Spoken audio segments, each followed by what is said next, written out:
Pardon, alors nous allons passer au verset 12. Elle exerçait toute l'autorité de la première bête en sa présence et elle faisait que la terre et ses habitants adoraient la première bête dont la blessure mortelle avait été guérie.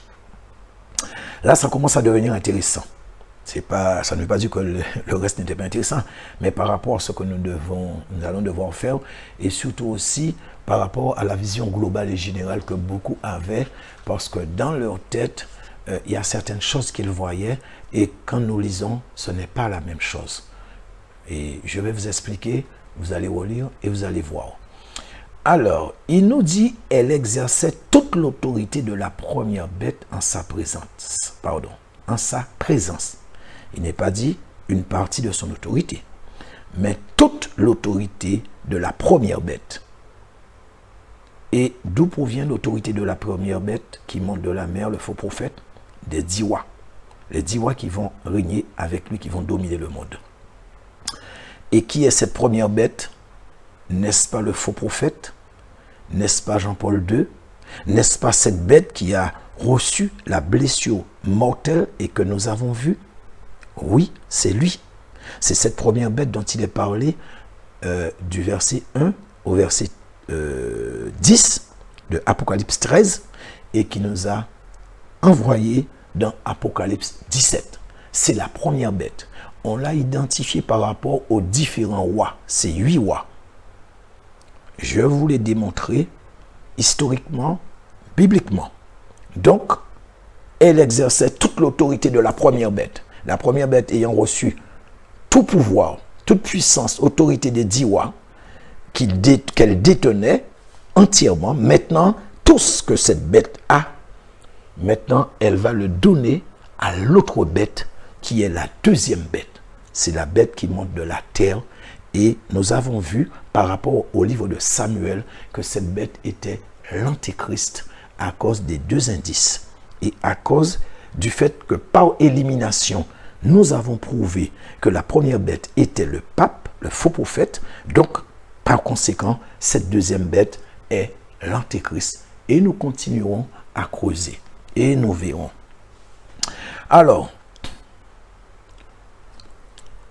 n'oubliez pas que je vous avais dit que l'antéchrist ne pourra pas venir de lui-même et s'accaparer du pouvoir sur le genre humain, sur l'humanité, car Dieu ne lui permettra jamais, jamais. Ils n'ont pas l'autorisation pour ce genre de choses. Donc, ce qu'il faut comprendre, c'est que il y a des choses que le Seigneur interdit au diable, il y a des choses qu'il lui permet, mais il y a des choses qu'il n'empêche pas le diable de faire ou d'accomplir, frères et sœurs.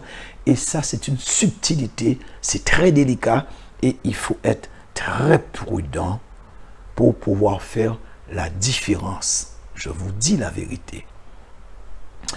Alors, donc cette bête avait le pouvoir, mais pas l'autorité. Donc cette deuxième bête, elle avait effectivement l'antéchrist, elle avait le pouvoir, elle avait la puissance, mais elle n'avait pas l'autorité. Donc dans ce texte, l'autorité, donc autorité vient du grec exousia. Alors vous allez me pardonner si je ne prononce pas le grec bien, ce n'est pas de ma faute. Et qui veut dire autorité sur le genre humain. C'est ce qui lui manquait. Et ça, c'est capital. Tant qu'il ne l'a pas, il ne peut pas exercer quoi que ce soit sur l'humanité. Dieu le lui interdit. Tout comme je vous l'ai dit, Adam a donné l'autorité au diable dans le jardin d'Éden. Dieu ne s'est pas opposé. Adam était souverain de lui-même. Il l'a fait. Mais les conséquences, il a payé aussi les conséquences. Et nous payons les conséquences jusqu'à maintenant. Donc effectivement, sans l'autorité, il ne pouvait pas faire grand-chose. Donc c'est pour cela que le diable, une fois de plus, va tromper l'humanité à travers Jean-Paul II, le faux prophète, qui sera le dernier roi pape, et faire que les 10 rois, comme nous l'avons vu dans le chapitre 17 précédemment, lui donnent autorité pour qu'il puisse transmettre à son mentor qui est l'antéchrist. Donc c'est vrai que nous avons vu que Dieu a mis dans le cœur de ces rois de faire, mais ça, aussi, ça fait partie du plan du diable. Pourquoi il peut pas, d'ailleurs, il peut pas s'opposer à ce que Dieu fait, mais aussi, c'est bon pour lui, parce qu'à partir de ce moment-là, il pourra, à travers son fils, l'Antéchrist, régner de plein pouvoir sur l'humanité. Parce qu'il y a une différence entre régner sur la terre et régner sur l'humanité, c'est pas la même chose. Il règne sur la terre parce que la Bible dit, il dit que effectivement que la terre a été assujettie par celui qui l'a assujetti, c'est-à-dire le diable. Mais maintenant, il doit assujettir l'humanité. C'est vrai que la puissance du malin l'humanité gît sous la puissance du mal, mais là, avoir autorité, comme le mot exousia, le mot grec, le définit, c'est pas la même chose. Et là, qu'est-ce qu'on nous dit? On nous dit que, alors je relis le verset pour vous, elle exerçait toute l'autorité de la première bête, donc ça veut dire, comme on a dit, la deuxième bête exerçait toute l'autorité de la première bête, donc à la présence de la deuxième bête. Je reprends. La deuxième bête exerce toute l'autorité de la première bête, mais en présence de la première bête. Voilà, c'est ça. Et elle faisait que la terre et les habitants adoraient la première bête. Donc la deuxième bête que nous avons vue, qui est l'Antéchrist, va faire que les habitants de la terre vont adorer la première bête, qui est le faux prophète, qui est Jean-Paul II. Pourquoi j'insiste? Parce que souvent, nous avons entendu dire que les habitants vont adorer l'Antéchrist. Mais je le lis. Ce qui est écrit, vous lisez avec moi et je vous explique. Donc, nous avons vu que cette bête qui monte de la mer, qui est le roi pape, faux prophète, nous avons vu que c'est cette bête qui a aussi reçu la blessure mortelle.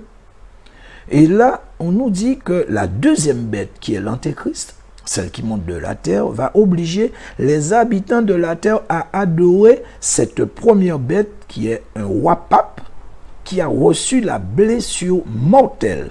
Donc l'Antéchrist, comme je vous l'ai dit, le Seigneur Jésus a élevé Jean. L'Antéchrist va élever aussi le faux prophète, le roi pape. Et il va obliger l'humanité à adorer la première bête qui a reçu la blessure mortelle, en l'occurrence le roi pape Jean-Paul II.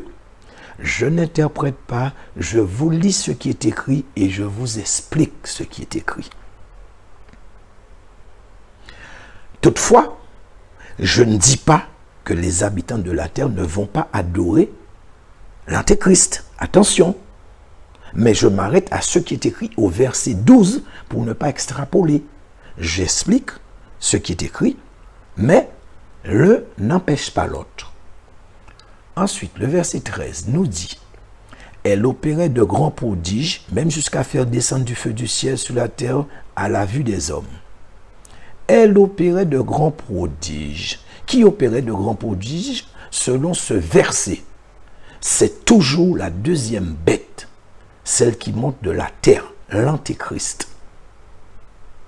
Mais effectivement, les deux bêtes vont faire beaucoup de grands prodiges devant les hommes. En tout cas, le verset parle toujours de cette bête qui monte de la terre. Alors, donc, lisez bien, il ne s'agit pas du faux prophète, mais il s'agit bien de l'Antéchrist dans le verset 13. Alors, n'oubliez pas que je vous ai dit que le chapitre est scindé en deux parties. Il y a une partie, donc la première, qui concernait le roi pape, le faux prophète. Et ça va du verset 1 au verset 10. Et qu'à partir du verset 11, on nous parle de l'Antéchrist, de la deuxième bête, celle qui monte de la terre. Mais aussi qu'on nous parlait beaucoup du faux prophète. On est en train de parler de comme si c'était un couple. C'est comme si pas un pas sans battre. Enfin bon, bref, l'un suit l'autre, quoi. Voilà. Donc, c'est lui qui va obliger les habitants de la terre à adorer la première bête, la bête qui a reçu la blessure mortelle, donc le faux prophète. Et beaucoup, je pense, par rapport à ce que dit le livre de Apocalypse, chapitre 19, verset 20, je pense que certainement beaucoup se sont arrêtés là pour pouvoir dire que non, il s'agissait du pape là, du roi pape. Dans ce verset, c'est lui qui faisait les prodiges, parce qu'il dit que, alors, et la bête, alors, fut prise, au verset 20, et avec le faux prophète qui avait fait devant elle des prodiges par lesquels il avait séduit ceux qui avaient pris la marque de la bête et adoré son image. Il fut jeté vivant dans le feu. Donc par rapport au verset 20, je disais qu'effectivement, quand on essaie de comprendre, de considérer le verset, il dit, et la bête fut prise, et avec elle le faux prophète qui avait fait devant elle les prodiges, etc. Bon, quand on regarde là, on a l'impression qu'effectivement, qu'il n'y avait que le faux prophète qui faisait des miracles. Et, attendez, excusez-moi. Donc en fait, par rapport au verset, le verset 13, déjà, qui parlait de que cette deuxième bête qui faisait des miracles jusqu'à faire descendre du feu du ciel. Donc, on pourrait penser que, en fait, qu'il n'y a que cette bête qui était capable de faire ça.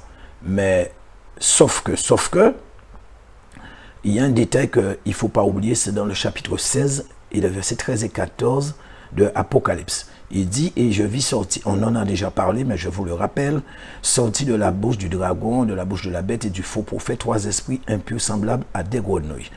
Et le verset 14 dit, car ce sont des esprits de démons qui font des prodiges et qui vont vers les rois de la terre afin de les rassembler pour le combat du grand jour du Dieu le Tout-Puissant.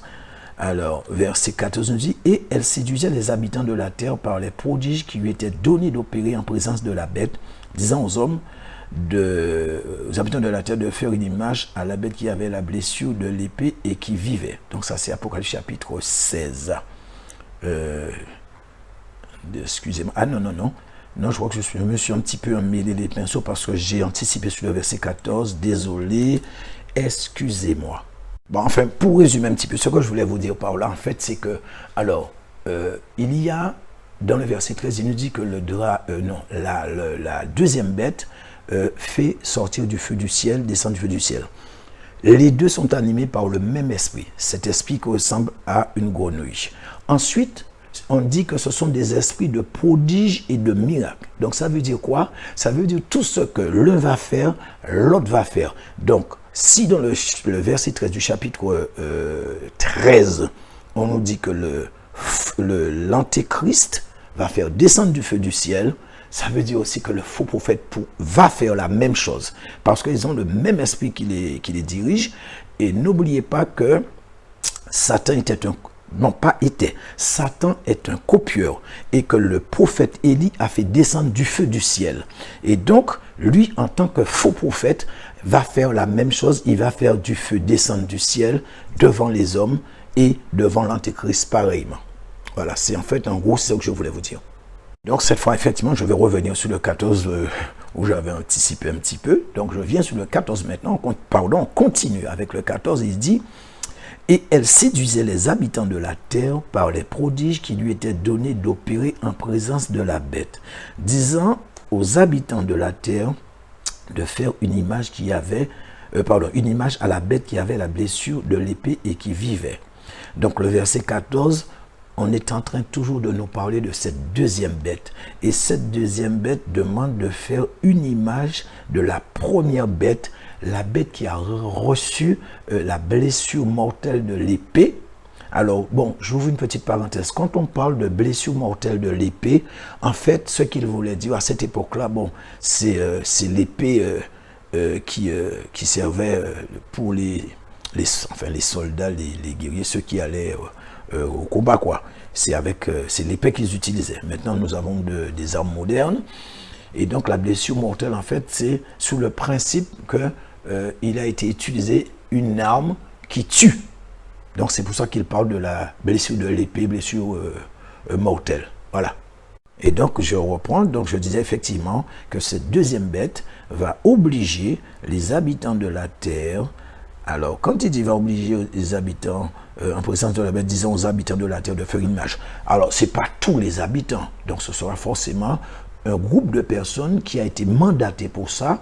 Parce que pour faire ce qu'on demande, afin que tous puissent voir cette image, ça va demander des moyens technologiques assez conséquents quand même. Hein. Donc, ce n'est pas n'importe qui, ce n'est pas le profane qui viendra et qui pourra... non, non, non. Ce sont ceux qui ont déjà une certaine connaissance au niveau de l'informatique, etc. Des spécialistes, ce sont eux qui pourront faire ce genre de choses. Donc là, nous entrons dans un sujet qui est brûlant, effectivement. Hein. Adoration du pape, adorer une image, ça nous ramène un petit peu en arrière au temps des... comment ça s'appelle, des Hébreux qui étaient à Babylone. Nous avons eu le cas des 3 Hébreux. Donc Shadrach, Meshach et Abednego. Ce sont des noms qu'on leur avait donnés. Ils ont refusé effectivement d'adorer la statue que le roi Nebuchadnezzar avait fait. Et puis Nebuchadnezzar était entré dans une folle rage, dans une colère ardente. Et il avait demandé à chauffer le four 7 fois plus afin de faire périr les amis de Daniel. Et nous savons ce qui s'est passé par la suite.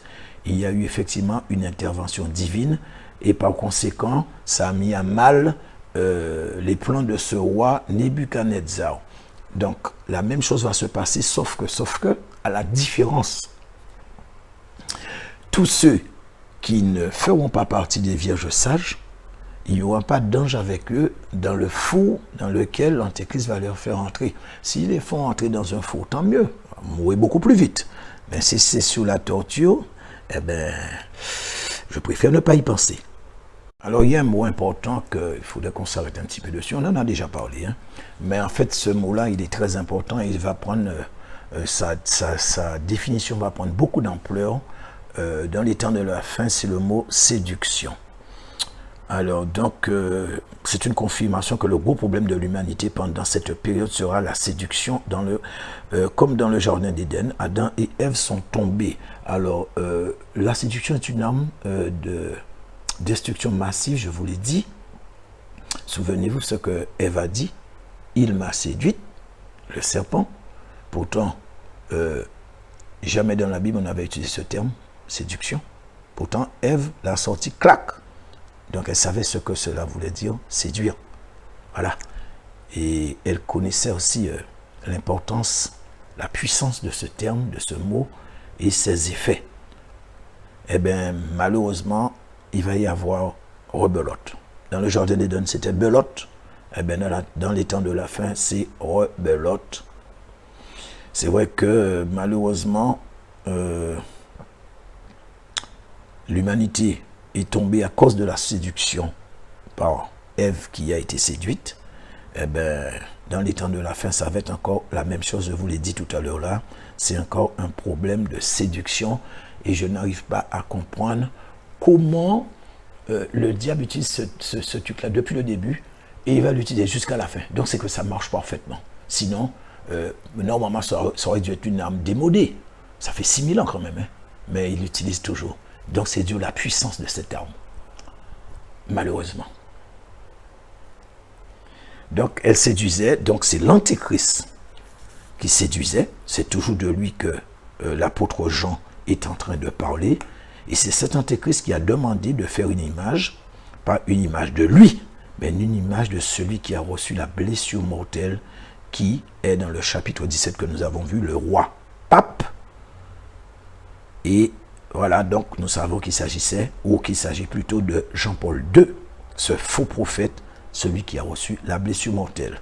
Donc, c'est vrai qu'ils sont en train de mettre en ce moment cette technologie en place. Ils appellent ça, bon, selon ce que j'ai fait mes recherches, hein, technologie 7D. Apparemment, mon fils me disait hier que oui, papa, j'ai vu qu'il parle de technologie 9D au Japon. Alors moi, je ne sais pas, je n'ai pas été vérifié. Mais en tout cas, la technologie 7D, 8, 9D, peu importe, la technologie quantique ou informatique quantique, image holographique, afin que tout soit paré, prêt quand l'Antéchrist va venir. Et bon, Alors, quand je dis que c'est ceux qui vont utiliser, ça vient de moi, hein. C'est pas écrit dans la Bible, hein. Quand je dis qu'ils vont utiliser la technologie au niveau image holographique, machin, tout ça, technologie quantique, 7D, ou informatique quantique, tout ce que vous voulez, ça vient de moi, ça vient pas de la Bible. En fait, j'essaie de comprendre parce que en fait, ils nous donnent déjà un aperçu de ce qu'ils veulent faire dans le futur. Et si vous regardez, allez taper technologie 7D, vous allez voir, je vous dis, c'est bluffant. C'est vraiment, moi je ne sais même pas comment qualifier ça, mais c'est une séduction monstrueuse qui est en train d'arriver sur la terre. Je vous dis la vérité. Donc nous allons continuer avec le reste du verset, le verset 15. Alors il nous dit, afin que tous ceux qui n'adoraient pas, ah, c'est bien ça, oui, afin que tous ceux qui n'adoreraient pas l'image de la bête fussent tués. Alors, afin que tous ceux qui n'adoreraient pas l'image de Jean-Paul II, l'image du faux prophète, et non l'image de l'antéchrist. C'est ce qui est écrit. Je n'interprète pas, relisez, vous allez voir. Parce que beaucoup disent qu'il s'agit de l'image de l'antéchrist. Mais moi, ce n'est pas ce que je lis là. Alors, ça ne veut pas dire non plus qu'à un certain moment, ils ne feront pas l'image de l'antéchrist pour que les habitants de la terre puissent adorer. Ce n'est pas ce que j'ai dit. J'ai dit que je m'arrête à ce qui est écrit dans la Bible. Là, par rapport au verset que nous sommes en train de traiter. Alors donc, ceux qui n'adorent pas l'image de la bête seront tués, parce que c'est ce qui est écrit là. Et qui c'est qui ordonne ça? C'est l'antéchrist qui va ordonner de tuer tous ceux qui ne voudront pas adorer l'image de Jean-Paul II, qui est le roi pape, la bête qui monte de la Bible. Amen. En tout cas, dans tout ça, moi, il y a quelque chose qui me turlupine un petit peu, j'essaie de comprendre, parce qu'il est dit afin que tous ceux qui n'adoreraient pas l'image de la bête fussent tués. Alors moi, je me pose la question à savoir comment ça va se passer pour qu'ils puissent savoir exactement s'il y a même une personne qui n'adore pas cette image pour exécuter, tuer cette personne.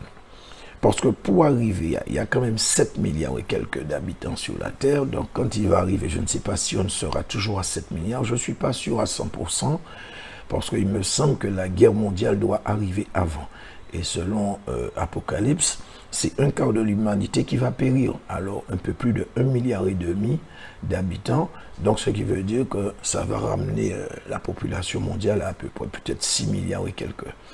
Alors comment, la Terre quand même, elle est assez grande, comment vont-ils faire pour savoir que telle famille, ou etc., ils n'ont pas adoré? Parce que les gens seront, parce qu'il dit bien, ceux qui n'adorent pas l'image seront tués. Donc ce qui veut dire qu'à un certain moment, il y a des gens qui commenceront à prendre conscience qu'il y a un problème, et par conséquent, vont refuser d'adorer cette image, et effectivement, ces gens seront tués. Alors si vous avez une maison, je ne sais pas, quelqu'un qui habite mais vraiment très loin de la ville, etc., de là où il y a, je ne sais pas, des caméras ou machin, etc., comment sauront-ils que ces gens sont fermés chez eux et qu'ils n'adorent pas l'image de la bête? Parce que un nombre de policiers, même si les militaires pourraient se mêler de tout ça, parce qu'il y aura effectivement un état policier, je ne dis pas peut-être que ce sera forcément la loi martiale, mais les gens seront quand même quadrillés de policiers, de milices, de militaires, de paramilitaires, etc. Et le ratio quand même, il est assez important entre ces gens et le nombre d'habitants. Alors par conséquent, je me demandais, est-ce que ce ne serait pas au niveau de la technologie qu'ils allaient faire quelque chose pour pouvoir, un système comme le système chinois. Mais même à l'intérieur d'une maison, je pense que même le système chinois ne pourrait pas, je pense qu'ils ne vont pas oser aller mettre des caméras chez les gens. Enfin, j'espère bien. Mais en tout cas, alors est-ce que peut-être aussi ce ne serait pas le diable ne ferait pas venir, et je sais que par rapport aux prophéties qui ont été données, il y aura effectivement des démons sur terre, on les verra de nos yeux. Alors, est-ce que ces démons-là ne seraient pas, quand peut-être qu'ils donneraient, je ne sais pas moi, ils désigneraient un jour précis, une heure précise, pour que l'adoration soit faite. Donc, est-ce que ce sera, les démons seront dans toutes les maisons pour obliger les gens à adorer, ou autre chose, je ne sais pas, j'essaie de comprendre, c'est tout. Peut-être aussi qu'avec ceux qu'ils vont administrer, c'est-à-dire cette marque, bon, selon les révélations du Seigneur, il s'agirait de la puce. Moi, je ne sais pas, je dis selon ce qui a été dit, il s'agirait de la puce. Donc, est-ce que ce serait la puce ou quelque chose d'autre qui vont administrer les gens et qui vont connecter à quelque chose d'autre, je ne sais pas, des antennes ou je ne sais pas, et qu'à partir de ce moment-là, les gens, à un moment bien précis, je ne sais pas, peut-être perdront, ne serait-ce que temporairement, une faculté ou la faculté de, je ne sais pas. En même temps, les gens doivent être conscients s'ils veulent faire telle ou telle chose, autrement, tout le monde adorerait sans aucun souci. Mais il est bien dit que ceux qui n'adoreraient pas, donc ça veut dire qu'il y a quelque chose, peut-être une surveillance visuelle par des démons, etc. C'est fort possible. Alors, le reste du verset, dit, il parle aussi de ceux qui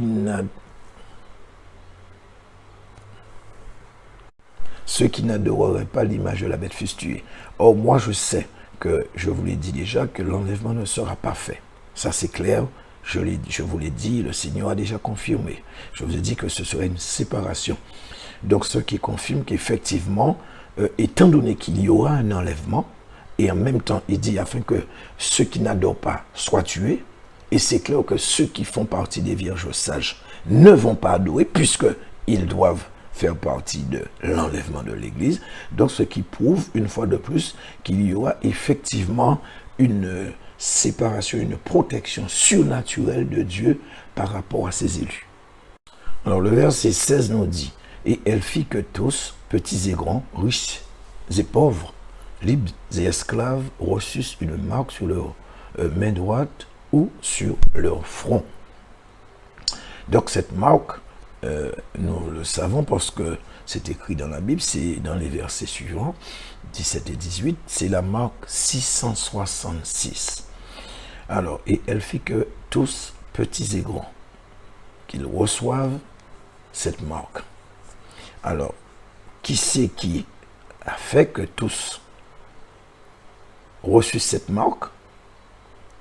Il s'agit toujours de l'Antéchrist qui a obligé de faire l'image de Jean-Paul II, de la bête qui monte de l'abîme, celle qui avait reçu la blessure mortelle, et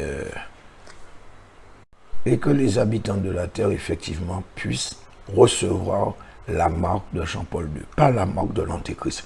Je ne dis pas qu'il n'y aura pas une marque de l'Antéchrist, ce n'est pas ce que je dis.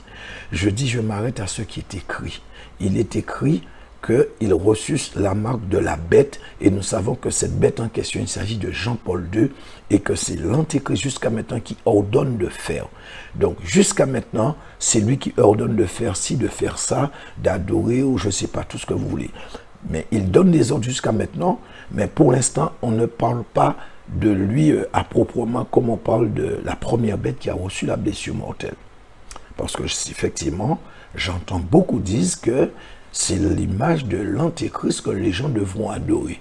Mais excusez-moi, frères et sœurs, amis cathos, relisez le verset et vous allez voir.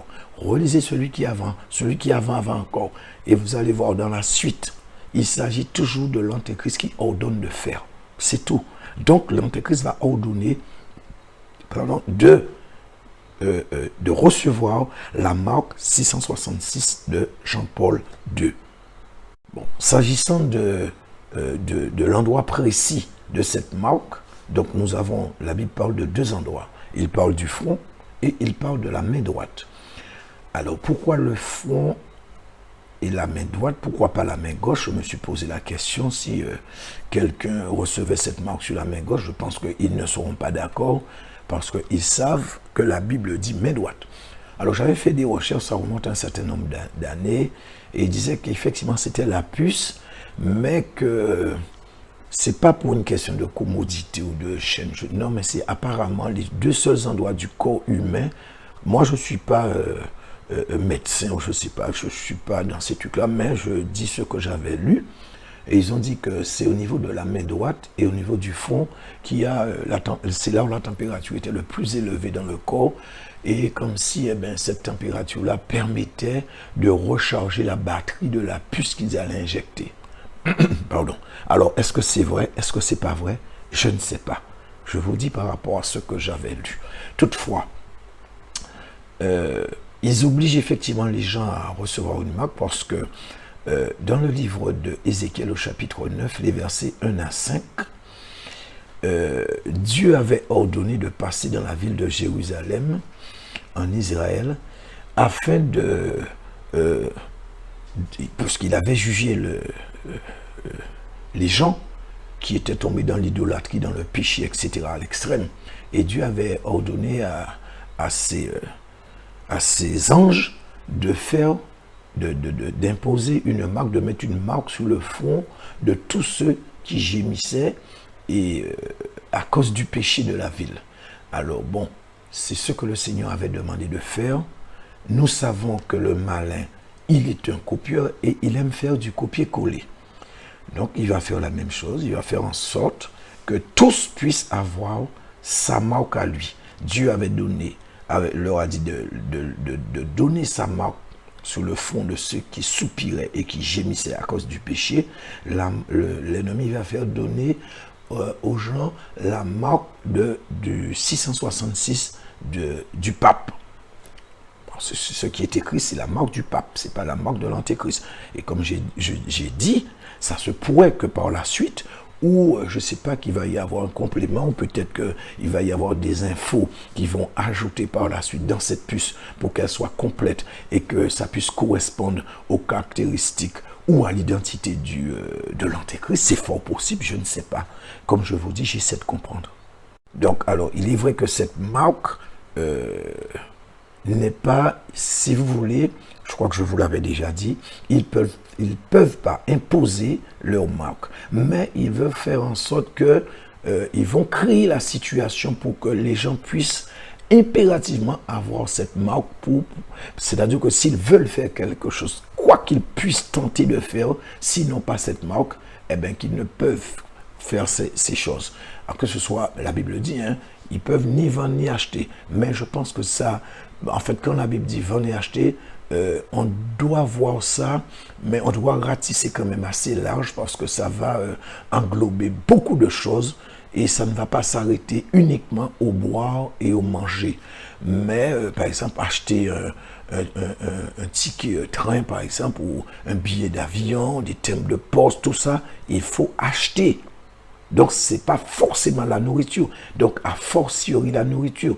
Et je pense que le système qui va être mis en place, même sous le marché, on ne pourra pas acheter parce que je pense qu'ils sont très malins.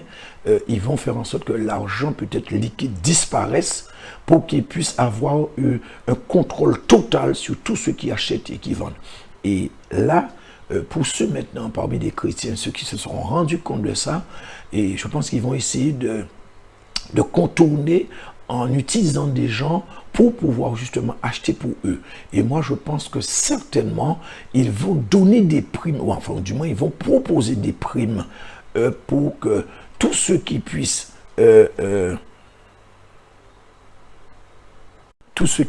dénoncer, que ce soit au niveau des voisins, même de leur propre parenté, pour qu'ils puissent les dénoncer et dire que voilà, pour, je ne sais pas, ce sera des euros, des dollars, je ne sais pas, peu importe, mais peut-être pour 3 000, ils pourront, 4 000 ou 5 000, peu importe le nom de cette monnaie, eh bien, livrer un parent proche, un ami, et peut-être qu'en fonction de la somme du montant qui sera proposé, si peut-être on leur dit, s'ils dénoncent leurs propres enfants, peut-être pour 50 000 euros, bon je dis euros, bon, pour que vous puissiez comprendre, 50 000 euros, eh bien je peux vous dire qu'il y en a beaucoup qui seront tentés, surtout si les choses deviennent compliquées. Donc c'est pour ça que la Bible dit que le père livrera son fils, le fils livrera son père. Donc j'essaie de comprendre, je pense que c'est entre autres pour ça que ce verset-là a été écrit. Enfin, que le Seigneur a donné cette parole. Alors je voudrais attirer l'attention des parents afin qu'ils prennent conscience. Parce qu'il nous dit dans ce verset que même les enfants, alors est-ce que c'est petits-enfants? Attendez, il faut que je relise. Alors, il est écrit petit.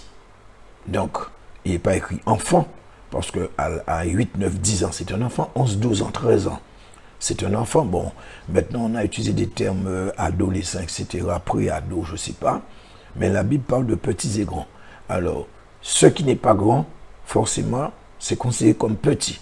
Alors, comprenez bien par là que ce sera certainement même des enfants de, je suppose, 2, 3, 4, 5 ans, je ne sais pas, parce qu'il est écrit petit.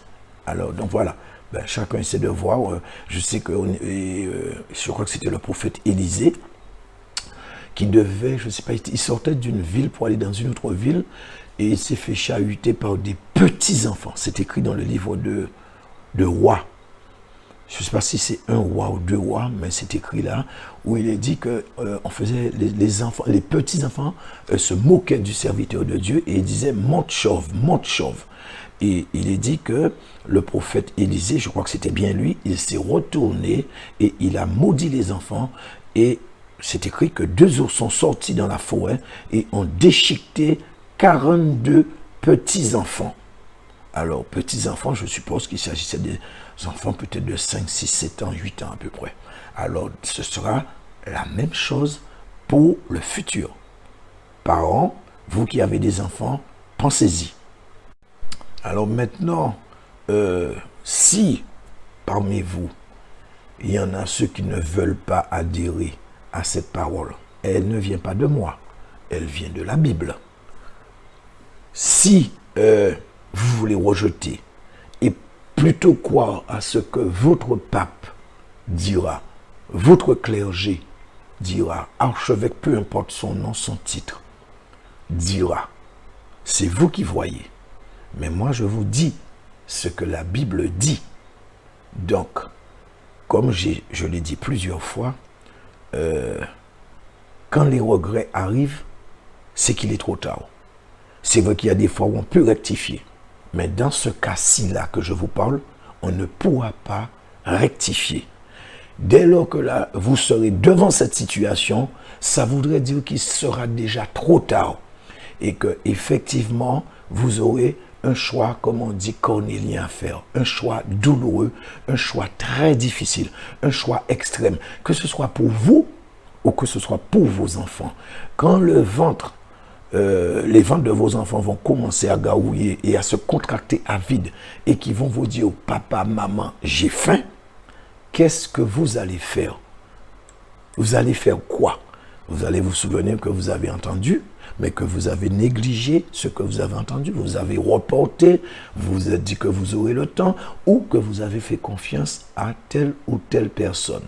Et je vous rappelle que Dieu dit dans sa parole, maudits soient ceux qui se confient en l'homme, ceux qui prennent l'homme pour appui. C'est parce que Dieu sait que c'est quelque chose qui fait défaut à l'homme depuis la nuit des temps et qu'à la fin des temps, quand le moment de séduction va arriver, ça va être la même chose. Donc c'est pour ça que je vous dis, pensez aux dommages collatéraux. Pensez à vos enfants. Pensez à vos proches, mère, père. Si peut-être qu'ils sont chrétiens, qu'ils n'ont pas marché selon la volonté de Dieu et qu'ils se retrouvent dans une situation comme celle-là et qui vous demandent à manger, est-ce que vous allez livrer père, mère pour tant d'argent? C'est vous qui voyez. Le verset 17 dit, et que personne ne put acheter ni vendre sans avoir la marque, le nom de la bête, le nombre de son nom. Que personne ne put acheter, comme on vient de le dire, on ne pouvait absolument rien faire. Non, on ne pourra absolument rien faire sans avoir la marque de Jean-Paul II. Alors donc, ceux qui ont de l'argent sur le compte, parce que je vous ai dit que l'enlèvement ne se fera pas tant que la grande tribulation ne se terminera. Je vous l'ai dit, si vous voulez croire autre chose, ça c'est vous. Et je vous ai dit que le Seigneur a confirmé. Je vous ai dit qu'il y aurait une séparation surnaturelle. Mais si vous voulez continuer à caresser l'espoir d'un enlèvement pré-tribulationniste, c'est vous qui voyez. Mais en tout cas, votre compte en banque pourra avoir, je ne sais pas, peu importe le montant, vous n'allez pas pouvoir utiliser ces fonds. Je vous le dis, je vous dis la vérité, vous ne pourrez pas utiliser ces fonds parce que souvenez-vous déjà que avec ce qui s'est passé, cette histoire de virus, vous voyez qu'à un certain moment, il était difficile d'accéder à certains endroits. On ne pouvait pas prendre le train, l'avion, etc. sans avoir passe ou schéma vaccinal, je ne sais pas comment s'appelle ces trucs-là, ça, mais c'était extrêmement difficile. Les gens étaient très limités. Alors, essayez d'imaginer à cette période, avec ce qu'ils vont imposer, personne ne passera à la trappe. Ça, je vous dis la vérité, personne ne passera à la trappe. Et surtout, comprenez qu'avec ça, ces dispositions qu'ils avaient prises, en fait, c'était une sorte de test qu'ils ont fait. Ils font des tests. Les gens ne comprennent pas. Ils vont mettre devant, c'est pour la sécurité, c'est possible. Et ils ont fini par créer ce qu'ils voulaient. Puisqu'à un certain moment, ceux qui n'étaient pas vaccinés ne voulaient pas s'approcher de ceux qui étaient... ceux qui étaient vaccinés ne voulaient pas s'approcher de ceux qui n'étaient pas vaccinés. Faites attention, faites très attention, c'était un test. Bientôt, ce sera grandeur nature, ce sera sur toute la planète. Je vous dis la vérité. Et enfin, nous arrivons au verset 18 qui dit, c'est ici la sagesse, que celui qui a l'intelligence calcule le nombre de la bête, car c'est un nombre d'hommes, et son nombre est 666. 6, 6, 6. Donc, ça y est, nous sommes arrivés pour le calcul de... en fait, pour trouver comment associer, ou... Enfin, pas comment associer. Oui, c'est ça. Associer ce nombre 666 à la bête. Voilà, c'est bien ça, c'est le pont, le lien. Effectivement, on dit qu'il est souverain, pontife. Donc, c'est le pont entre les dieux et les hommes. Et bien là, maintenant, le pont entre 666 et son nom. Alors, il faut déjà comprendre dans un premier temps que nous partirons sur la base de l'alphabet hébreu ancien. Étant donné que c'est cet alphabet qui a permis d'écrire la Bible. Donc, pour pouvoir calculer le nombre du nom de la bête, il nous faut 3 alphabets. L'alphabet hébreu, le polonais et le français. Il nous faudra aussi un tableau reprenant l'alphabet hébreu avec son équivalent en français, l'alphabet hébreu avec sa valeur numérique, afin que vous puissiez bien suivre, parce que si vous ne pouvez pas suivre, ça n'a aucun sens. Il faut avoir les images, sauf si vous les avez entre-temps soit fait sortir par imprimante ou que vous avez fait des photos, des enregistrements, des captures d'écran, fait tout ce que vous voulez. Voilà. Alors, je vous ai fait, enfin du moins, vous aurez 4 tableaux qui vont suivre. Alors, comme je vous ai dit, hein, vous avez le choix, vous pouvez faire la photo de ces tableaux comme vous voulez. Hein, si vous l'avez déjà fait sortir sur du papier, c'est bon, etc. Vous pouvez aussi faire des arrêts images pour que vous puissiez bien comprendre, vous familiariser si vous n'avez pas eu le temps. Voilà, donc le premier tableau que vous avez, donc vous voyez c'est écrit l'alphabet sacré. Alors, donc c'est un petit tableau avec l'alphabet hébreu et vous avez aussi juste en dessous, vous avez la valeur numérique. Alors, c'est vrai que quand je vous ai dit, quand on n'est pas habitué avec ça, c'est vrai que ça paraît un peu bizarre. À la première vue, quand on regarde, on est complètement perdu, on ne comprend rien. Et en plus, bon, ce tableau utilise l'alphabet carré. Et en fait, c'était ce type de caractère qu'ils utilisaient déjà en imprimerie, mais aussi à l'époque quand les sophérim, parce que c'est eux qui écrivaient, parce que tout était écrit à la main à l'époque, il n'y avait pas d'imprimerie. Donc c'est ce type de caractère qu'ils utilisaient pour recopier la Bible. Alors je vous l'avais dit, hein, les sophérim, ce sont des des scribes, c'était des experts, en fait, ils faisaient que ça. La transcription, réécrire les parchemins, la Bible, etc. Des documents tels que des actes de répudiation, parce qu'à cette époque-là, il n'y avait pas beaucoup de documents écrits, hein. C'était très limite. Par contre, des actes de répudiation, je pense qu'ils devaient faire beaucoup, hein, chaque jour, certainement. Alors voilà, donc, je vous rappelle aussi qu'ils utilisaient, non, je ne vous l'ai pas encore dit, je vous dis, non, je ne vous l'ai pas encore dit, excusez-moi. En fait, ils utilisaient ce caractère, pas ce caractère, l'alphabet, enfin pas l'alphabet, les valeurs numériques. Quand ils enseignaient le peuple, ils utilisaient beaucoup l'alphabet numérique dans l'enseignement pour le peuple. Alors, je vous ai parlé aussi donc cette valeur numérique qui se trouve en bas de chaque lettre. Vous allez voir que ça va de 1 à 400 pour les 22 premiers caractères. Donc, vous avez le premier qui est le A, mais en hébreu, qu'on lit Aleph. Et jusqu'au dernier, qui est la 22e lettre, qui est le Tav, et qui correspond chez nous à la lettre V. Donc, ils n'ont pas de W, ils n'ont pas de X, ils n'ont pas de Y, et ils n'ont pas de Z. Donc, ce qui veut dire que ces caractères-là, ces lettres, ça n'existe pas dans l'alphabet hébreu. Par conséquent, leur valeur numérique est nulle, soit 0. Et ensuite, vous avez 5 autres caractères finaux, en fait on dit les deux, hein, et qui vont de 500 jusqu'à 900.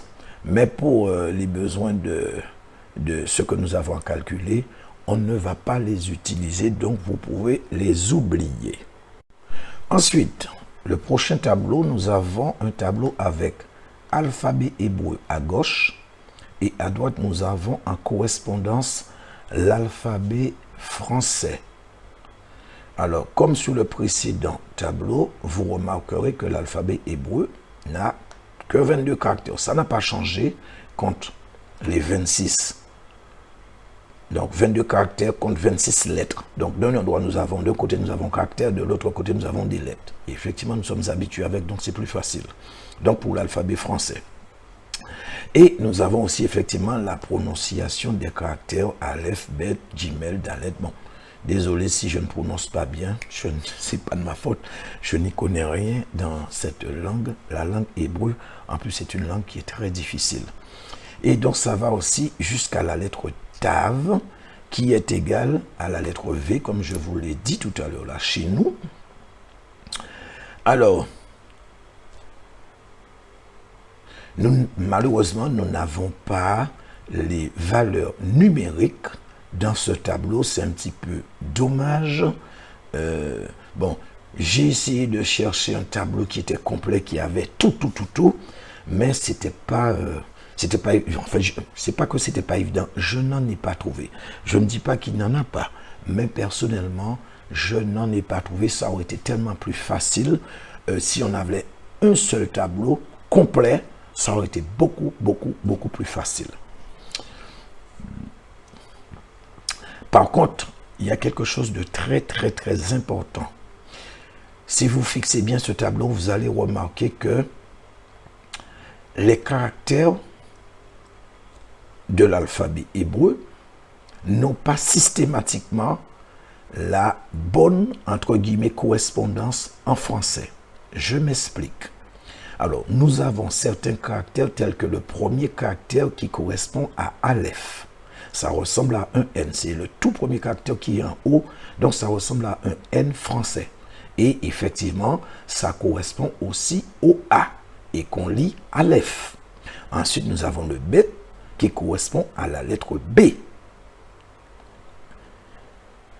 Mais cette logique-là ne s'applique pas à 100%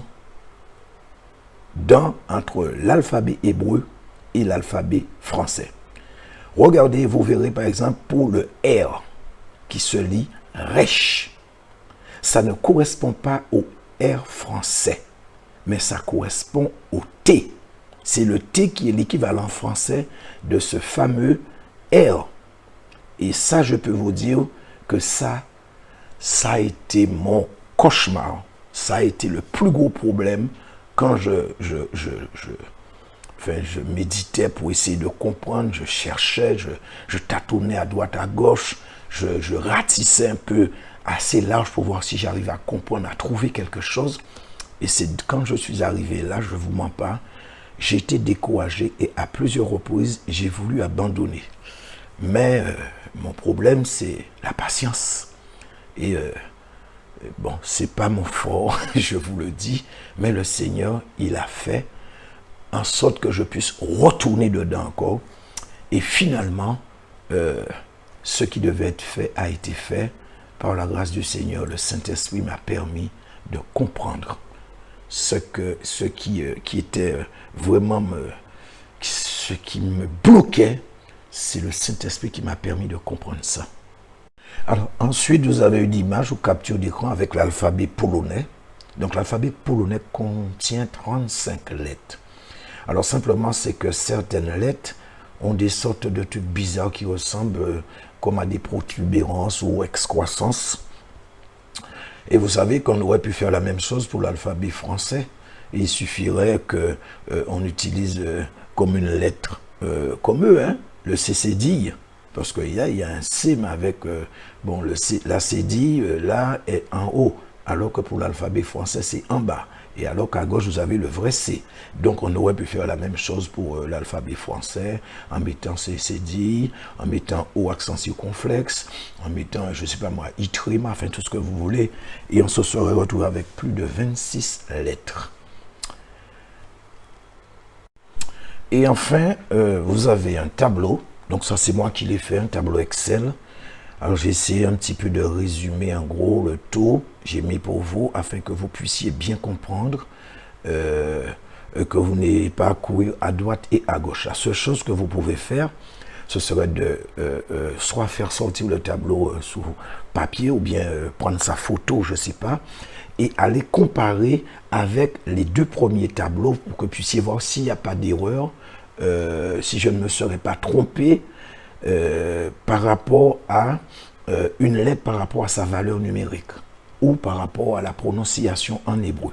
Donc, je vous ai fait ça pour vous faciliter la tâche afin que vous ayez une vue globale, une vue d'ensemble de ce qu'il y a à faire pour ne pas courir à droite et à gauche, mais que vous ayez tout sous les yeux. Alors, la seule chose que vous allez remarquer, c'est que il n'y a pas justement les caractères de l'alphabet hébreu. La raison est simple, je pense que vous avez compris. Je n'ai pas de clavier me permettant de faire ceci, donc c'est pour ça que je ne pouvais pas le faire. Mais le principal, c'est que vous ayez ce que vous devez avoir pour pouvoir suivre le calcul ou les calculs. Alors, je voulais vous dire juste, alors je vous demande pardon, mes excuses, hein, si toutefois je vous dis à un certain moment que j'avais dit telle chose, je crois, etc. Donc, ce qu'il faut comprendre, c'est que je vous ai dit que j'étais à mon 4e enregistrement. Et le 3e, je l'ai fait il n'y a pas longtemps. Alors, peut-être ça se pourrait que je pensais avoir dit telle chose, et alors que c'était par rapport au 3e enregistrement, donc un peu perdu, donc désolé. Ok, voilà. Alors, donc, nous avons vu que cette bête, ce roi pape, c'était ou c'est Jean-Paul II, un pape qui est décédé en 2005. Nous sommes en 2022 et 2025, ça fera effectivement 20 ans qu'il est décédé et qu'il va remonter de l'abîme, de la fosse, de l'enfer. On avait dit qu'il ne sort pas parce que la parole, elle est claire. La Bible dit remonter. Il n'y a pas dit descendu. Parce que nous savons que Satan est un copieur. Dieu a envoyé Jésus, il est sorti du ciel, il est descendu. Et donc lui, le diable, il utilise son serviteur pour... Et par contre, son serviteur remonte. Donc ce n'est pas le même royaume. Nous avons un royaume dans les cieux, le royaume céleste de Dieu, le royaume de la lumière. Et il y a en bas le royaume du diable en enfer, le royaume des ténèbres. Donc, on va continuer ce qu'on a commencé. On avait vu bon, par rapport à les deux choses que je vous avais montré, où on avait trouvé 666, et je vous avais dit que ça n'avait rien à voir avec... en fait, c'est pas que ça n'avait rien à voir, mais c'est juste un petit peu pour vous mettre un peu l'eau à la bouche, pour que vous puissiez comprendre qu'effectivement, qu'on est en train de se diriger vers vraiment le décodage, le décryptage officiel de ce fameux 666. Et ce lien, nous allons le faire, et je peux vous dire, sans sourciller, que les résultats seront vraiment au rendez-vous, et ce sera vraiment incontestable et indéniable que c'est bien ça. Il n'y aura pas de contestation possible, il n'y aura pas de place pour la tergiversation, il n'y aura pas de place pour les approximations, parce que vous allez voir que c'est vraiment réel. Je vous dis la vérité. Alors, calculez le nombre du nom de la bête. Nous savons que c'est un homme, je viens de le dire. C'est un seul homme, parce que c'est au singulier. Et nous allons rester que sur ce verset, mais cette phrase, calcul du nombre, rien de plus. On ne va pas essayer d'extrapoler, c'est le calcul du nombre. On nous a demandé de faire, c'est ce qu'on va faire. Alors, je vous ai mis une capture d'écran, j'ai fait une copie d'écran que j'ai pris sur le net, sur le web. Le web, pour ceux qui ne l'ont pas vraiment connu. Alors, il était pape de 1978 à 2005, donc un très long règne, parmi les plus longs. Je crois qu'il est en 3e position, 26 ans et 7 mois. C'était lui qui était, ou du moins parmi tous, ouais, c'était lui le plus populaire jusqu'à ce jour. Alors, on l'a connu sous le nom de Jean-Paul II. Alors, partout, on parle français. Je ne sais pas pour les autres pays, mais les pays francophones, on connaissait Jean-Paul II. C'était son nom de scène ou de pontificat. Mais dans la réalité, il s'appelait Karol Józef Wojtyła. Ça, c'est son nom officiel, c'est son nom d'état civil. Et nous devons calculer le nom pour identifier, pour faire le pont entre le 666 et le nom. Alors, j'irai franco. Hein. En tout cas, je vous l'ai dit, j'ai eu beaucoup de difficultés, et je vais vous épargner mes souffrances et mes difficultés. Alors, tout d'abord, quand j'ai fait, parce qu'il fallait ratisser large, je me suis rendu compte à un certain moment que il y avait, donc on a Karol Józef Wojtyła, et donc il fallait que j'enlève, dans les deux prénoms, il fallait enlever un prénom. Et en fait, le deuxième prénom, c'est le prénom peu usuel. Son prénom usuel, c'est Karol, K-A-R-O-L. Et le deuxième prénom, comme en France, on a un prénom usuel, et on a ce qu'on appelle nom caché ou un deuxième prénom. Alors, si vous imaginez-vous en Chine, si vous êtes dans une ville, la famille Li, et le prénom, je ne sais pas, Bruce, si vous avez au moins, dans cette ville, au moins 100 000 Bruce, 100 000 familles Li, prénom Bruce, eh bien, il faudrait un deuxième prénom pour pouvoir identifier ce que vous cherchez. Ce n'est pas aussi évident. Et là encore, ça va être compliqué. Et donc, dans ce cas-ci, nous allons utiliser Karol, et nous allons utiliser le nom, son nom officiel, son nom d'état civil qui est Wojtyła. Alors, nous allons commencer avec le prénom Karol.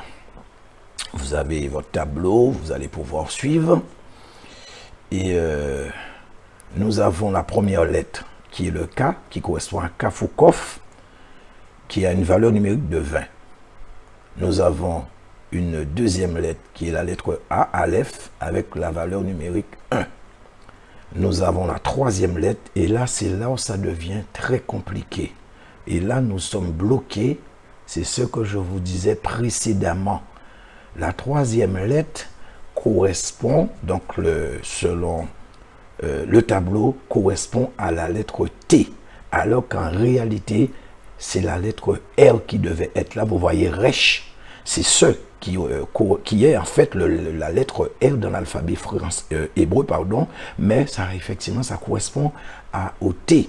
Donc, ce qui nous donne non K-A-R, mais à ce moment-là, on a K-A-T.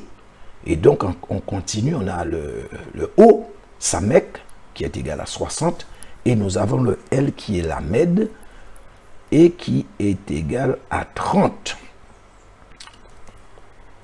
Donc finalement, au lieu d'avoir Carole, nous avons Catol. Alors, il est vrai que dans certaines langues, par exemple en espagnol, le V est prononcé B. On voit le V, mais ça se prononce B. Ou peut-être vice-versa, mais il me semble que c'est ça, parce que j'ai fait les recherches, je crois que c'est ça. Mais en fait, ce n'est pas le cas là. Ça, c'est un autre problème qui est un petit peu beaucoup plus costaud. Donc, dans un premier temps, nous n'avons pas la bonne lettre, la bonne correspondance.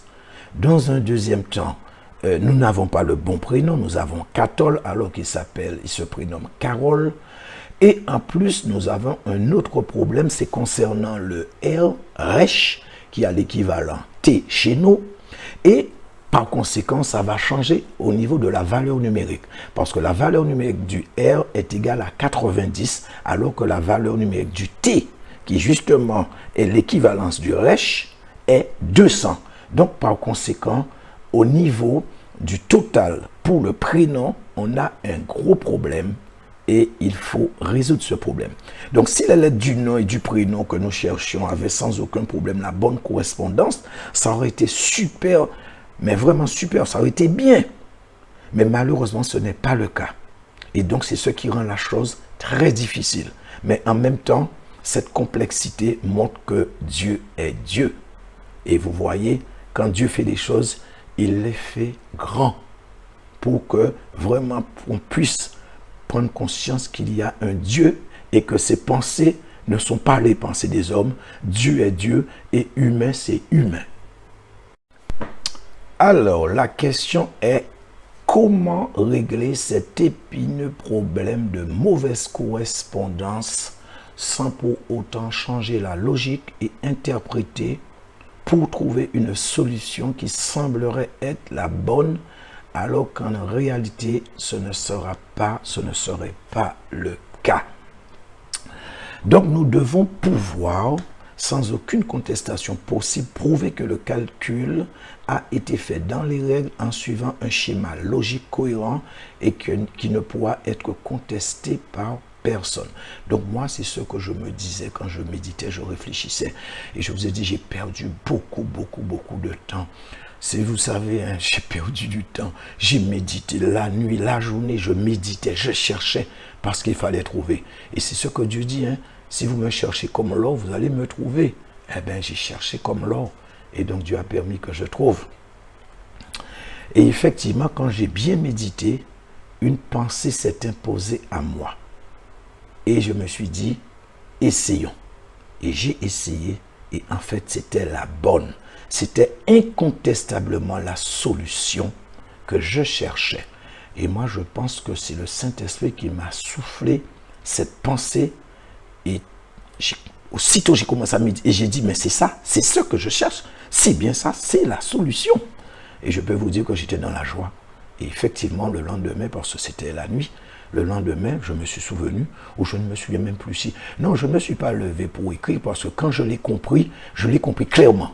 C'était pas la peine pour moi de noter, parce que c'était clair, parce qu'à force de méditer, de réfléchir, de revoir, etc., donc, j'étais déjà habitué avec les termes, avec tout ça. Donc, c'était facile pour moi de retenir parce qu'en fait, c'est exactement comme quand vous avez une tuyauterie qui est bouchée. Et quand vous allez voir, vous avez un tout petit truc qui bouche la tuyauterie, quoi.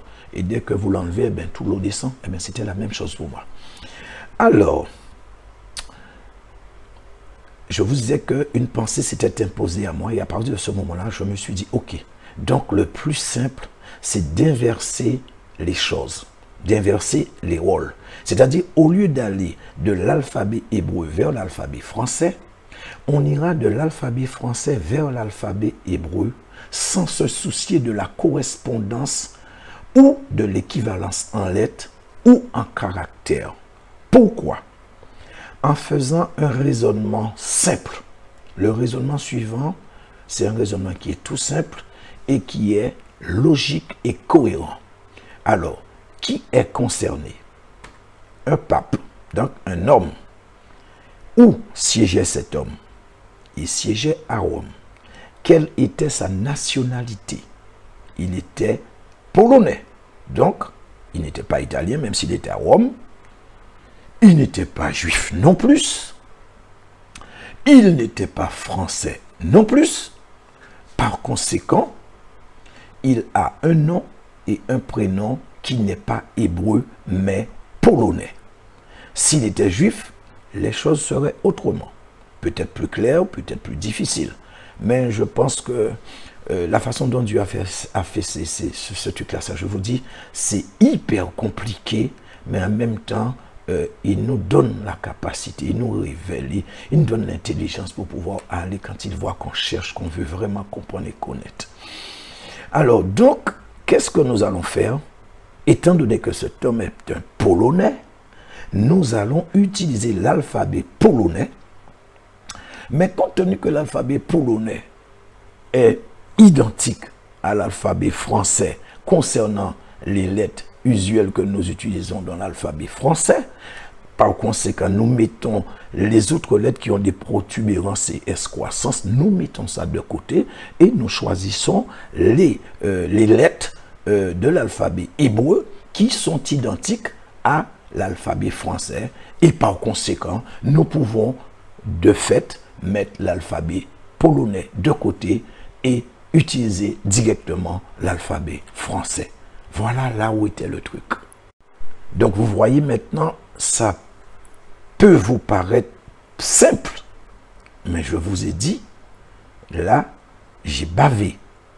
Je vous ai dit, j'ai pris du gaz, énormément de gaz dans ce truc-là. Je vous dis, j'allais abandonner parce que c'était trop compliqué pour moi.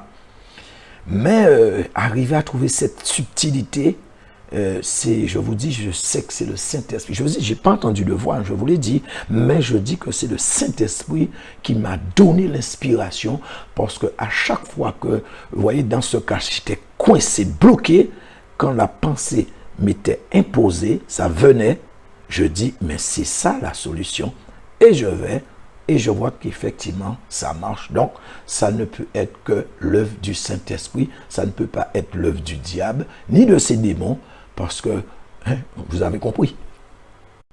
Et donc, pour ce qu'on aura besoin dans cet alphabet hébreu, c'est simplement la valeur numérique. La correspondance par rapport au caractère de l'alphabet hébreu par rapport à l'alphabet français, on n'en a pas besoin. On a besoin juste de la valeur numérique. Et c'est cette valeur numérique qui va nous permettre de trouver ce qu'on cherche. Donc nous allons revenir de nouveau sur le prénom Carole en tenant compte de ce que je viens de dire et vous allez voir. Alors nous avons la lettre K qui est égale à 20. Nous avons la lettre A qui est égale à 1 en valeur numérique. Et cette fois nous avons la bonne lettre, la lettre R qui est égale à 90 et en valeur numérique aussi. Nous avons la lettre O qui a une valeur numérique de 60 et nous avons la dernière lettre qui est la lettre L qui a comme valeur numérique 30. Maintenant, nous avons le bon prénom qui est Carole et en valeur numérique, nous avons un total de 201. Alors qu'avec l'autre, je crois que nous avons un total de 301. Alors voilà pour le prénom Carole. Nous allons continuer avec le nom de famille, son nom d'état civil de famille qui est Wojtyla. Alors, pardonnez-moi si ma prononciation n'est pas bonne. Je demande au peuple polonais pardon. Mais je n'y connais rien dans la prononciation de cette langue. Alors, Wojtyla, nous avons le W. Alors, souvenez-vous que je vous avais dit que l'alphabet hébreu comporte 22 lettres et qu'il n'y avait pas les 4 dernières lettres de l'alphabet, enfin 22 caractères, pardon, qui correspondent à 22 lettres de l'alphabet français et par conséquent 23, 24, 25 et 26 qui sont W, X, Y, Z ne sont pas compris. Donc, leur valeur, je vous avais dit que c'était une valeur nulle, soit 0. Donc, pour la lettre W de Wojtyla, c'est 0. Ensuite, nous avons le O, 60, en valeur numérique. Nous avons le J, qui est égal à 10 en valeur numérique. Nous avons le T, qui est égal à 200 en valeur numérique. Nous avons un Y là, valeur numérique 0, nul. Nous avons le L, valeur numérique 30.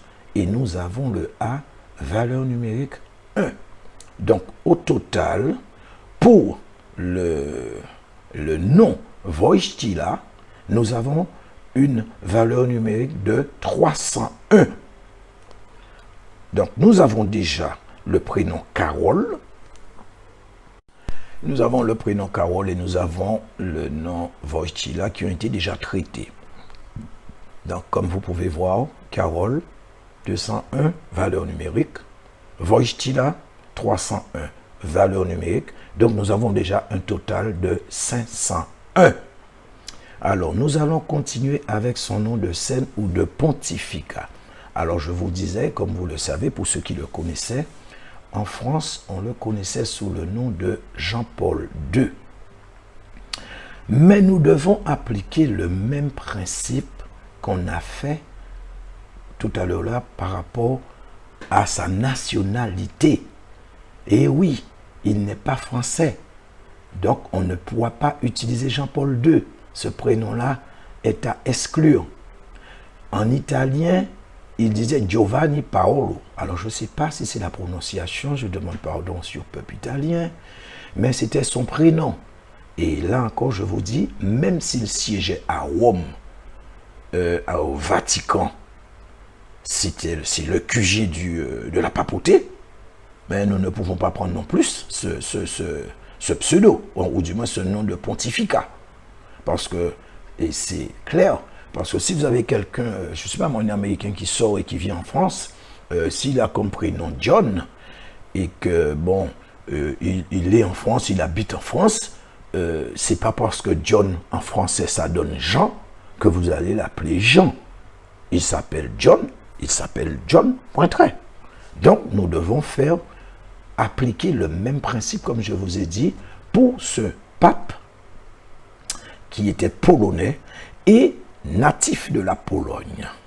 Si on ne fait pas ça, je vous dis qu'on passera complètement à côté et effectivement, certains pourront dire qu'il y a un problème parce qu'il y a des gens qui réfléchissent et qui vont très loin dans leurs réflexions. Je ne dis pas mauvaise réflexion.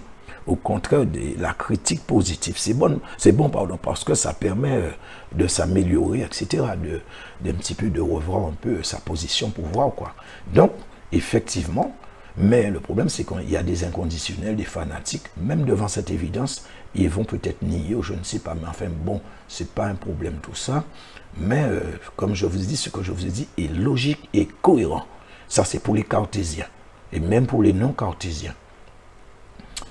Bah alors, toutefois, avant de passer à son prénom proprement dit, alors je voudrais ouvrir une petite parenthèse pour vous dire que vous avez remarqué que les papes prenaient un nom de scène ou de pontificat.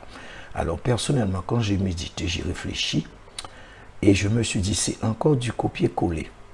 Alors, le Seigneur donnait des noms nouveaux à ses disciples. Eh bien, voilà, pour le Vatican, pour montrer qu'ils sont fidèles à la parole de Dieu. Il s'amuse à se donner des noms de pontificat. Par contre, moi, j'aurais bien aimé qu'ils soient fidèles dans la parole même, dans les doctrines. Et au lieu d'être fidèles dans les prénoms, de changer de prénom pas, s'ils avaient été fidèles dans les doctrines de Christ, on ne serait pas dans ce truc-là qu'on est là en ce moment. 666 n'aurait pas existé, le Vatican n'aurait pas existé, parce qu'il y aurait eu, et il y a le corps de Christ, mais l'Église catholique romaine n'aurait pas existé. C'est aussi simple que ça. Alors, il est vrai que son nom de pontificat dans son pays natal, qui est la Pologne, pour moi, je ne l'avais jamais entendu. Et je pense que c'est pareil pour certains parmi vous. parce que effectivement, comme il siégeait à Rome, il faisait des voyages. Alors, s'il a été en Pologne, je ne sais pas, peut-être une fois, je ne sais pas. Mais je sais que son prénom de Jean-Paul II en polonais, je ne l'avais jamais entendu et j'ai dû aller faire des recherches pour pouvoir comprendre par rapport à ce que je faisais. Parce que comme je vous ai dit, j'étais perdu, je ne comprenais rien. J'ai essayé avec Jean-Paul II, j'y suis arrivé avec Jean-Paul II, mais pas de manière uniforme comme je l'ai fait avec son prénom de pontificat polonais. Effectivement, j'avais trouvé 666, mais je me suis dit non, ça ne tient pas, quoi que ça donne 666. J'avais compté Jean-Paul en tant que lettre et après j'avais utilisé le 2 comme étant 2 caractères, donc 2 fois I, parce qu'on le représente en majuscule avec 2 I pour 2, mais je me suis dit non, ça ne peut pas être ça, c'est pas possible. Et effectivement, comme je vous ai dit, à force de chercher, le Seigneur a fini par me permettre de trouver. Donc je vous ai mis une capture d'écran où vous allez le voir, donc j'ai pris sur, là il était dans une interview, et on nous donne son prénom polonais qui est, vous voyez, c'est écrit Pitaniado Jana Paula et 2 derrière. Voilà son prénom natif en Pologne. Donc pour ça, il fallait traduire Jean-Paul II en polonais pour arriver à trouver intégralement ce 666. Et c'est ce que le Seigneur m'a permis de faire et qui fait que je suis arrivé. Autrement, jamais je ne serais arrivé. Et nous allons commencer avec, donc, comme c'est un prénom composé, hein, on va commencer avec le Diana, donc, qui correspond à Jean en français. Et nous avons le J, valeur numérique 10. Nous avons le A, valeur numérique 1. Nous avons le N, valeur numérique 50. Et nous avons encore le A, valeur numérique 1. Nous avons un total de 62 pour Diana. Et donc, nous avons fini avec, avec Diana. Nous allons prendre Paola, qui est l'équivalence de Paul. Donc, Jean-Paul, Diana Paola, Jean-Paul. Donc, là, pour Paul, nous avons le P qui correspond à 70 en valeur numérique dans l'alphabet hébreu. Nous avons le A, on est déjà habitué avec le A. Il y a tellement de A, valeur numérique 1, W, comme je vous l'avais dit, n'ayant pas de correspondance dans l'alphabet hébreu, donc 0. Nous avons le L qui a une valeur numérique de 30 et nous avons le A qui a une valeur numérique de 1. Donc nous avons un total de 102 pour le prénom Jean-Paul II. Pardon, pour le prénom ou le nom de pontificat Diana Paola, qui effectivement veut dire Jean-Paul. Alors, nous avons fini maintenant avec le prénom le nom de pontificat, Diana Paola. Vous constatez un total de 62 pour Diana, 102 pour Paola, ce qui nous fait un total de 164 pour les deux. Alors, je vous remonte de nouveau le premier, Carole, total valeur numéro 201, pardon. Wojtyla, total valeur numérique 301. Et voilà de nouveau pour le prénom en polonais, Diana Paola, 62 pour Diana, 102 pour Paola. Là, nous avons fini avec le nom, le prénom et le nom de pontificat. Et là maintenant, je vais vous donner le tableau final. Et voilà, frères et sœurs, Carole, total 201, Wojtyla, 301, Diana, 62, Paola, 102. Nous avons un total de 666. Alors, je suis désolé si ça choque, mais malheureusement, je ne peux pas taire la vérité. Si ce n'était pas moi, Dieu aurait choisi quelqu'un d'autre. Mais ce qui a été écrit doit être révélé. Alors, s'il vous plaît, ne combattez pas la parole de Dieu. Ne vous trompez surtout pas d'adversaire ou d'ennemi, parce que le vôtre est également le mien et le mien est également le vôtre. C'est ici la sagesse, que celui qui a de l'intelligence calcule le nombre de la bête. C'est un nombre d'hommes et son nombre est 666. L'ancien pape Jean-Paul II est le 666 mentionné dans la Bible. Comme vous pouvez le constater, l'Antéchrist n'a rien à voir dans ça. Et je peux vous dire et vous certifier qu'il sera difficile, extrêmement difficile, voire impossible de nier une telle évidence. Même si cet enseignement crie la vérité, je sais qu'il ne fera pas l'unanimité. Je le sais déjà. Déjà, quand je parlais de ça au début, il y avait quasiment que mes oreilles qui m'entendaient, quoi. Alors donc, des fois, vous cherchez quelqu'un pour pouvoir comprendre ou partager, etc. C'est pas si évident, parce que c'est vrai que ce sont des choses nouvelles qu'on n'a pas l'habitude d'entendre, donc adhérer comme ça, c'est pas aussi évident. Voilà. Donc, ceci dit, je ne demande pas de quoi d'office. Faites ce qu'il y a lieu de faire, c'est-à-dire prier. Demandez à Dieu confirmation, ça ira plus vite, plutôt que de rejeter. Souvent, on rejette d'office sans autre forme de procès, je ne sais pas pourquoi, parce qu'on ne comprend pas, on n'a pas compris, on n'a jamais entendu, c'est la première fois, mon pasteur n'a pas dit ça, un tel n'a pas dit ça, et donc on a tendance à rejeter. Faites attention, frères et sœurs, faites très attention. Alors, je sais que chez nos amis cathos, maintenant, c'est autre chose. Ils ne s'y attendaient pas. Je sais que vous avez besoin de temps pour vous retrouver devant une telle révélation et surtout devant une telle évidence et une pléthore de preuves accablantes, de plus bibliques. Je sais que vous êtes bouleversés, je comprends et je compatis. Mais comme je vous disais, la vérité, c'est la vérité. Si ce n'était pas moi, ça aurait été quelqu'un d'autre. Alors, je l'ai dit, il y aura des inconditionnels, des extrémistes, des fanatiques, mais je le répète, je n'ai absolument rien contre les fidèles catholiques. Mais le catholicisme même, le Vatican, effectivement, j'ai un problème.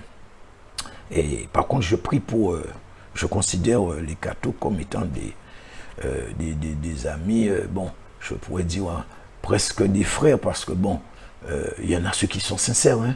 Il ne faut pas croire, il y en a ceux qui sont sincères, qui cherchent vraiment Dieu, et donc je prie Dieu tout le temps pour qu'il puisse effectivement ouvrir leurs yeux, pour qu'ils puissent comprendre. Mais là maintenant, ce n'est que la partie émergée de l'iceberg. Je peux vous dire que le plus gros est à venir. Je parle en matière de révélation biblique, hein. Pour ce qui est du nombre de la bête, nous en avons fini. Donc, frères et sœurs, voilà la vérité qui se cachait derrière ce nombre aussi troublant et mystérieux qu'est ce 666 qui figure dans le livre de l'Apocalypse et qui, depuis à peu près 2000 ans, a fait couler beaucoup d'encre. Il y a eu beaucoup d'interprétations, etc. Et aujourd'hui, nous voyons que tout ce qui avait été dit, même comme quand je vous ai parlé de cette histoire du prince William avec blessure à la tête, tout ça, que tout ça, ça n'avait absolument rien à voir. Donc c'est vrai que je pense que ça, il va y avoir division, mais souvenez-vous de ce que je vous ai dit. Ne regardez pas ce que vous allez perdre, mais regardez à ce que vous allez gagner. Le Seigneur ne peut pas donner à quelqu'un une telle capacité pour qu'il puisse tenir compte de ce qu'on dira. On doit faire ce qu'il y a à faire, et si cet enseignement permet de réveiller une partie, même la masse, ce qui sera, non, ça ne sera pas la masse, c'est sûr, c'est clair, mais il y aura des gens que le Seigneur va ouvrir leurs yeux pour qu'ils puissent se rendre compte qu'effectivement, c'est la réalité et c'est la vérité. De plus, c'est biblique. Alors maintenant, je vais vous mettre devant une situation qui va vous obliger individuellement à prendre une position quant à toutes ces révélations que vous avez entendu dans cet enseignement, tout ce que vous avez vu et entendu, je vous demande, quand un homme qui est né dans les temps fixés par Dieu, c'est-à-dire même avec une naissance de quelques années avant ou après, ça aurait tout changé. Mais il est né précisément à une année fixée par Dieu qui a permis que sa venue au monde puisse correspondre à ses desseins, qui vient au monde pendant la période des temps de la fin. Il aurait pu naître avant, par rapport à son nom, son prénom, son nom de scène, il aurait pu naître avant. De plus qu'il devient pape, il aurait pu être n'importe quoi, il est devenu pape. De plus, il est le seul Polonais à être élu pape avec ce nom-là qui correspond au 666 depuis l'existence de l'Église catholique romaine, qui a vécu de manière à se retrouver pape exactement au moment propice pour confirmer une prophétie biblique datant de 2000 ans. Donc la prophétie de l'Apocalypse, bien sûr, du chapitre 17 et du chapitre 13, la deuxième partie, qui reçoit une blessure mortelle qui correspond au descriptif dans la Bible, que son nom, son prénom et son nom de scène ou de pontificat, de là où il est natif, donne exactement le nombre 666, comme ça a été prophétisé dans la Bible, comme je viens de vous dire, chapitre 17 et 13 de l'Apocalypse, qu'il est classé dans la liste des papes ou rois dans la Bible, ce chapitre 17, exactement pour que ça puisse coïncider avec une prophétie donnée il y a près de 2000 ans, qui est également élu pape pour être pile poil dans l'ordre des prophéties bibliques, qu'il est parmi les deux seuls papes dont les corps sont exposés au Vatican, donc qui n'ont pas vu la corruption, pour confirmer la prophétie d'Apocalypse, que le nombre de jours de son pontificat, on a vu par rapport au calculateur, est égal à 9000 et qui se termine avec 666 jours, qu'un prêtre catholique nommé Malachie, que vous connaissez, la prophétie des papes, reçoit une prophétie sur la venue de tous les papes sur une période d'environ 900 ans et confirme l'ordre des choses, et de plus que le pape qu'il a nommé pour le dernier pontificat correspond pile poil à celui de la Bible. Excusez-moi, je vous demande, pensez-vous qu'il s'agit d'une succession de coïncidences? Est-ce le hasard qui, sur 2000 ans, a fait que les choses puissent s'imbriquer, coïncider, s'emboîter, tant au niveau humain, institutions religieuses, géographiques, politiques, prophétiques, etc., aussi parfaitement, ou peut-être que vous êtes en train de donner des limites à Dieu. Parce que la science est limitée, vous voulez limiter Dieu aussi? Alors je le répète encore, priez, demandez à Dieu, ça ira plus vite au lieu de rejeter. Si vous rejetez d'office, de facto, vous faites le jeu du diable et des démons.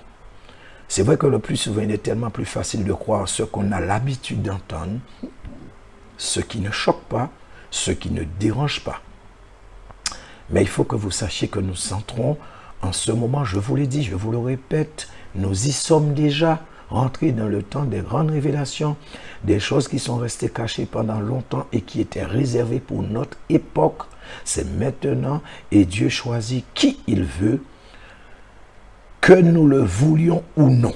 C'est Dieu qui décide et personne ne pourra inverser les choses de Dieu. Et Dieu ne nous demande pas notre avis, ce que nous en pensons, pour qu'il puisse faire ce qu'il a à faire.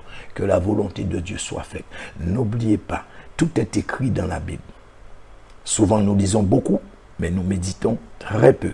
Et c'est dans la méditation que nous comprenons, que nous recevons, que nous sommes transformés par l'Esprit de Dieu et non par la théologie ou par la philosophie. Parce que Paul a mis en garde contre la philosophie.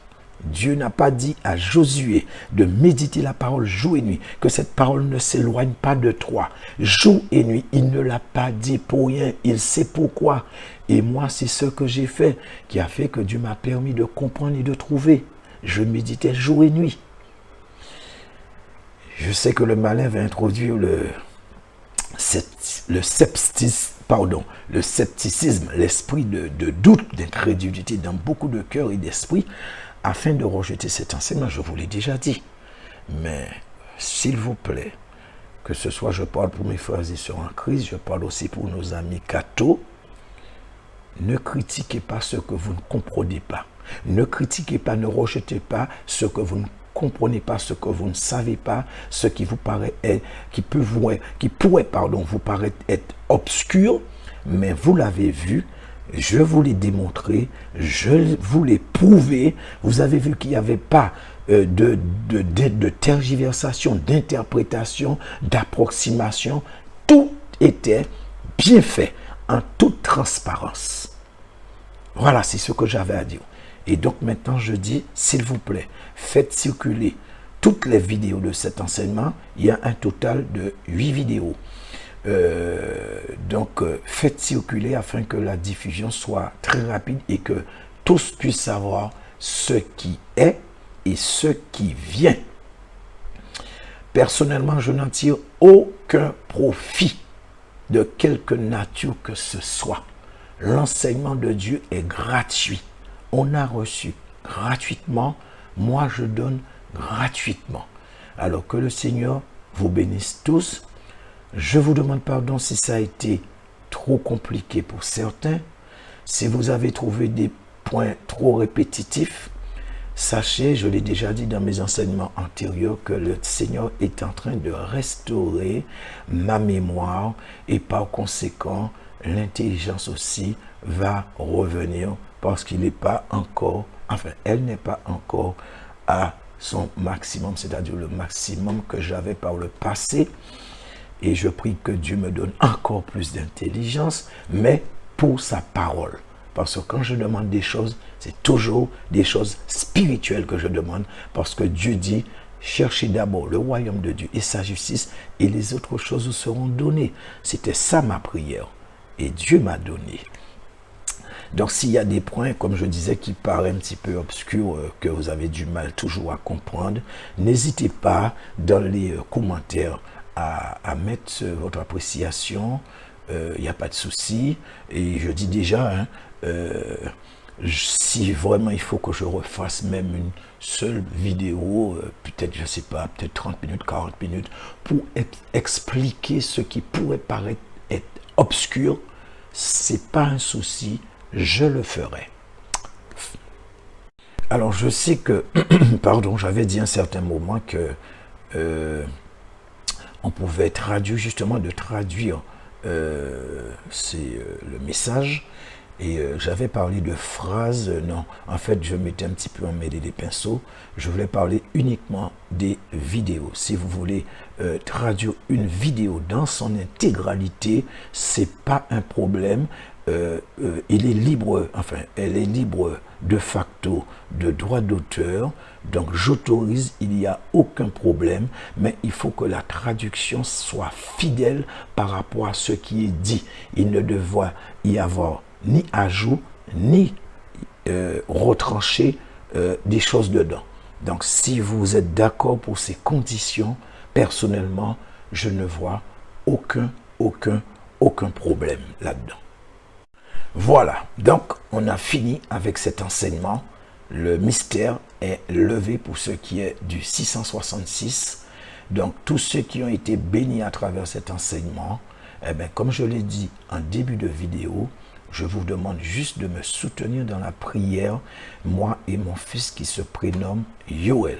Et nous vous remercions d'avance pour vos prières. Et comme je l'ai dit au début, que le sang de Jésus-Christ de Nazareth et la puissance du nom de Jésus-Christ de Nazareth fassent obstacle à toute prière satanique, diabolique, démoniaque et maléfique contre moi et les miens, les proches, au nom puissant de Jésus-Christ de Nazareth. Et donc, comme je vous ai dit, je vais continuer pour ce qui est des livres de Daniel, encore de l'Apocalypse. Je vais voir ce que le Seigneur me permet de comprendre. Et je dirais à nos amis cathos, celui qui m'a donné la capacité de comprendre ce mystère, de lever ces mystères, de vous faire connaître la vérité, il vous demande de sortir de cette institution, l'Église catholique romaine. Pas demain, mais maintenant, parce qu'il parle à travers moi. Donc ce sont des sons de trompette, ce sont des alarmes. Le temps est fini, donc vous n'avez plus de temps à perdre. Je vous répète, surtout ne regardez pas ce que vous allez perdre, mais regardez ce que vous allez gagner. Bon, alors, en conclusion, je dirais, effectivement, donc Dieu a pu confondre, pour ceux qui disent que la Bible était démodée, il faut l'adapter à notre époque. Elle a été écrite par des hommes, elle n'est pas fiable, etc. Eh bien, vous avez vu comment la Bible, une Bible écrite par des hommes, et soi-disant démodée, comment elle a de la répartie. Vous avez vu la précision avec laquelle elle a tranché, exposé ce que le malin prépare avec une précision chirurgicale. Alors, continuerez-vous à douter de la parole de Dieu, de l'existence de Dieu? Je m'adresse aux cartésiens, je m'adresse aux incroyants, je m'adresse aux inconvertis, je m'adresse aux scientifiques, je m'adresse à tous ceux qui ne veulent pas croire en Dieu. Pensez-vous que des hommes ordinaires auraient pu écrire des choses il y a 2000 ans pour que tout puisse s'emboîter, tout puisse s'imbriquer aussi parfaitement? Est-ce que vous pensez que des hommes simples pourraient faire une telle chose? À vous de voir. Mais la vérité et la réalité est devant vous. Et ceux qui vont rejeter malgré une telle évidence, alors ça c'est vous avec Dieu. Que Dieu vous bénisse.